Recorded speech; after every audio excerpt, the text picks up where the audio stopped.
Alrighty, y'all, welcome back to another tutorial, and in this one, we are going to be talking about gas. Now, I would like to start things out by telling you a story, and that is the story of whenever I first started developing on the Ethereum network. So, this is me right here. This is back in the days when I was gray and I had no face. So either way, I opened my laptop and learned some Ethereum, decided to connect to one of these nodes. And I'm like, okay, I know how this works. I'm just going to write a smart contract. I'm going to deploy it to the network. And then let me just tell this node, hey, can you go ahead and run this? And the node responded to me, and cannot run. I need gas. And I'm like, okay, well, I got gas. Then the node was like, not that kind of gas, talking about Ethereum gas. And I'm like, okay, this is weird. So you're telling me that in order to run this, that you need something called gas, and with gas, you will then be able to process these transactions. And it's like, yep. And then I'm like, wait a minute, am I talking to an Ethereum node right now? What's going on? So either way, I decided to do a little bit more research online. So the very first thing that I learned is that when measuring gas, it's typically measured in gwei rather than wei or ether. And just as a reminder, 1 gwei is equal to 1 billion wei. So back to this gas situation here. Now, I know at the beginning of the tutorial, what I said is that in simple terms, gas is really just the fee required to send transactions on the Ethereum network. Now, more technically, gas is the unit that allows us to measure the amount of work required to execute some code on the Ethereum network. All right, so what the heck do I mean by that? What I mean is this. Whenever you are trying to execute some, let's say, smart contract on the Ethereum network, not all smart contracts require the same amount of work and energy from these nodes.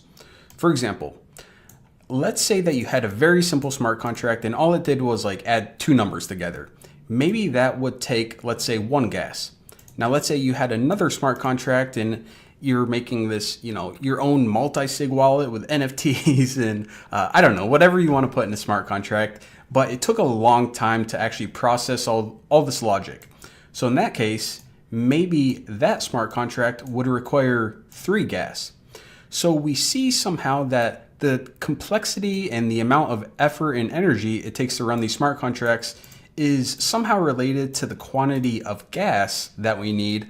However, we still didn't talk about what the heck gas is. And on top of that, how the heck do we even calculate how much gas is required to run these smart contracts?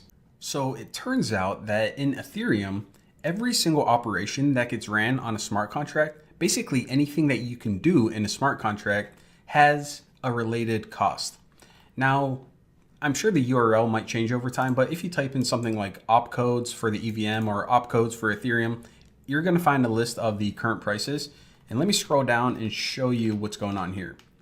So we'll get to the details of this in a minute, but just check this out for the time being. So the name is essentially the name of these operations, and gas, this column right here, is essentially the gas cost of these operations.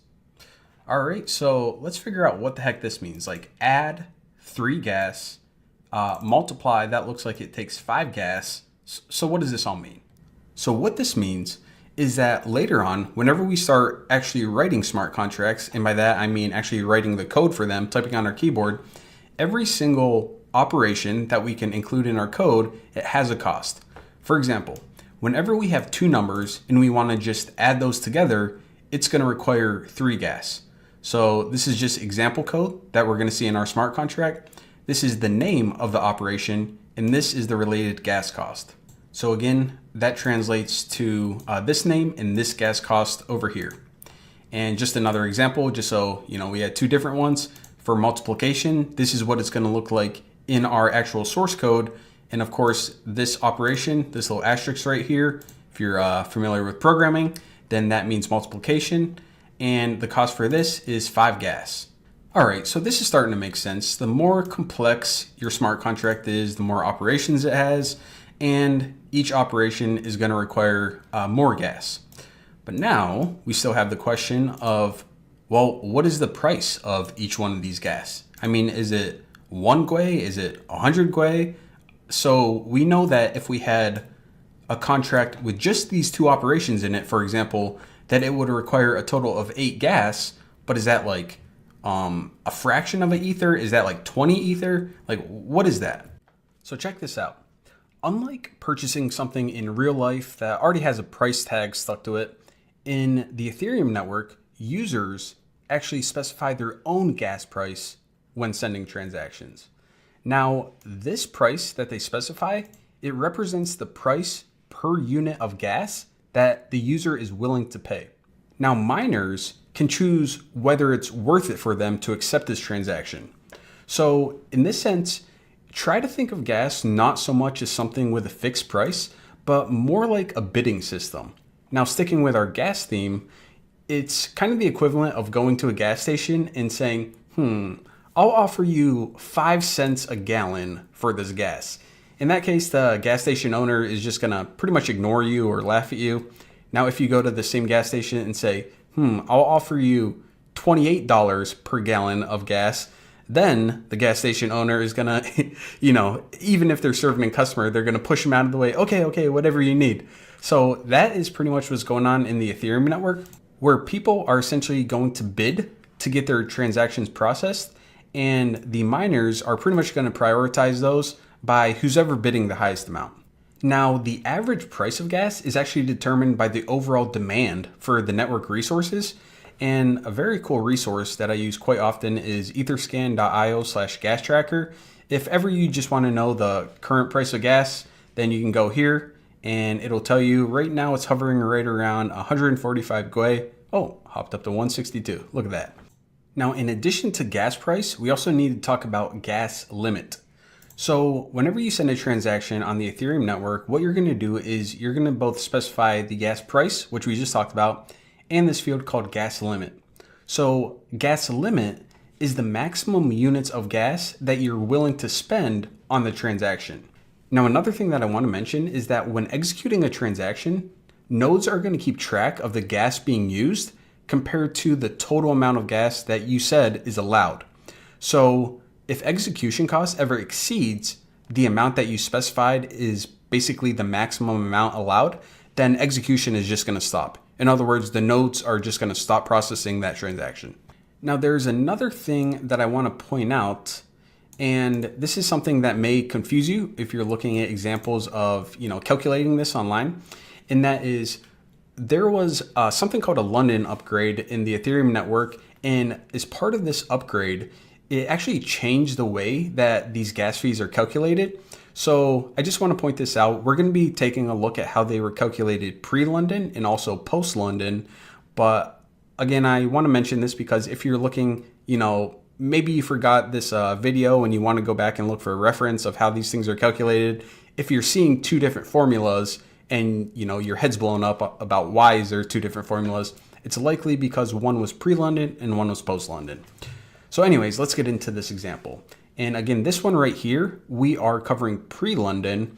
However, it's useful to cover anyway. So the max gas fee, in other words, the maximum amount you're willing to pay for the entire transaction is equal to the price of gas. Again, this is something that you specified. How much do you think is needed to more or less convince that gas station operator? And then the gas limit is how many of these gas units you're willing to spend.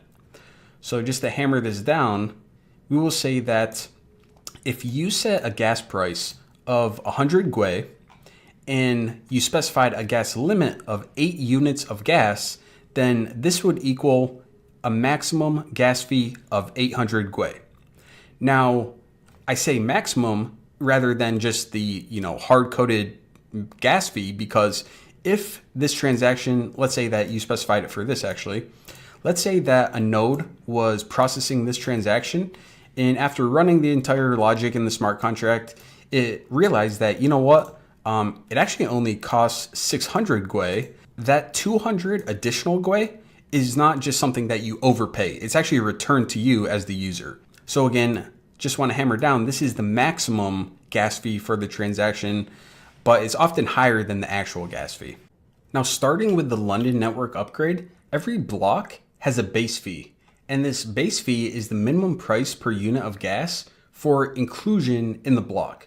And this base fee, by the way, it's automatically calculated by the network. It's not something that the user specifies themselves. So whenever you see base fee, you can just think the minimum gas price. And by the way, another fun fact is that whenever a block is mined, this base fee is actually burned. In other words, this amount of ether is actually removed from circulation. So with this base fee, there's actually no more of going to that gas station in air quotes and saying, I'm going to offer you 5 cents a gallon, since there's always a fair minimum gas price. Now, on top of the base fee, users are also expected to set a tip, and you may often see this as priority fee sometimes, but whether you call it a tip or a priority fee, it's the same thing. So what is this tip? Well, if you go online, it's going to say that the tip compensates miners for executing and propagating user transactions in blocks and is expected to be set automatically by most wallets. Now, what that means is pretty much just a bribe to miners. In other words, miners are going to prioritize the transactions with the highest priority fees, or in other words, bribes, ahead of all the other ones. And they're going to do this because this fee right here, remember, this doesn't go to the miners. This actually gets burnt, or this ether is removed from circulation. So the miners are going to be able to keep this tip right here. So of course, what they're going to do is as transactions come in, they're pretty much going to sort them by highest tip to lowest. And the ones who bribe the miners the most pretty much get their transactions processed faster than the others. Now to calculate the total transaction fee, you take both of these and you add them together, and then you multiply it by the gas limit. Now this gas limit is just identical to before. It's just a limit that the user sets. So again, just to wrap everything together, total transaction fee is equal to the sum of the base fee plus the tip multiplied by the gas limit. Now the last thing that I want to cover is this idea of max fee per gas. So what the heck is this max fee per gas? Because I mean, things couldn't get any more complicated, right? Well, check it out. It's actually not that bad, and it makes a lot of sense once you learn about it. So max fee per gas is the absolute maximum that you're willing to pay per unit of gas to get your transaction included in a block. Now, under most circumstances, the actual fee that you end up paying is actually going to be less than the max fee per gas. All right, so it seems like this system was working all right before, so why would we ever want to include a max fee per gas? So imagine this scenario. Imagine that you sent a transaction up to the network and the current base fee was, we'll just say one way. So you added one way here, maybe you added whatever for a tip, and you send it up. Now, immediately after sending that transaction to the network, what the network did is it recalculated the base fee, so it's now two-way. So now you have a transaction up there floating around the network, which is pretty much incorrectly funded. So what's going to happen to it? I mean, is it going to get dropped, or is it going to fail, or is it going to become stuck? Is the base fee going to go back down and then it gets processed? I mean, there's a lot of unpredictability here. So that is why this max fee per gas was introduced. So essentially, for a more predictable transaction settlement, it's typically considered best practice to set a max fee to pretty much anticipate the possibility of an increasing base fee. Now, just like in the last example, the difference between the max fee per gas and the actual fee is refunded back to the user. So the user doesn't need to worry about overpaying beyond the base fee whenever their transactions are executed. So just to break this down, by max fee per gas, it's pretty much saying this is the maximum I'm willing to pay. Now, the actual fee is what you end up paying, and it's usually less than this. So the refund amount is basically pretty simple math. The maximum you are willing to pay minus the actual fee, and that's the amount that gets refunded back to the user. And on that note, I believe that's all we need to cover on the topic of gas and fees. And by all we mean to cover, kind of laughing when I say that because I know I just dumped a ton of information in all your heads. But yeah, I think that covers gas and fees. So thank you for watching. Don't forget to subscribe, and I will see y'all later.